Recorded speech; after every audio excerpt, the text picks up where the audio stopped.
Hello বন্ধুরা, YouTube চ্যানেলে আপনাদেরকে স্বাগত জানাই। এটি হলো জুঁই গাছ।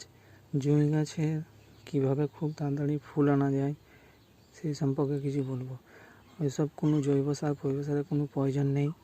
শুধুমাত্র গোবর সারকে কাঁচা দিবেন না, একটু শুকিয়ে নিয়ে গাছের গোড়াতে দিয়ে দিবেন। আর তার থেকেও যদি ভালো রেজাল্ট চান তাহলে খোলকে 3 দিন 4 দিন 1 লিটার জলে 100 গ্রাম খোলকে ভিজিয়ে 4 দিন পরে ওই জলটা গাছের গোড়ায় দিবেন। অধিক পরিমাণে ফুলের কড়ি আসবে। এই গাছটি আমার 10 দিন আগে লাগানো। দেখুন বন্ধুরা কত কড়ি আসছে।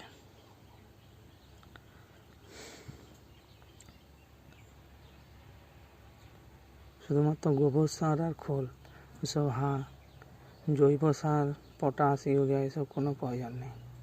গাছের শুধু খাবার হচ্ছে গোবর সার।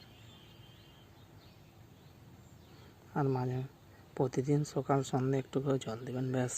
আর কোনো কিছু প্রয়োজন নেই এখানে।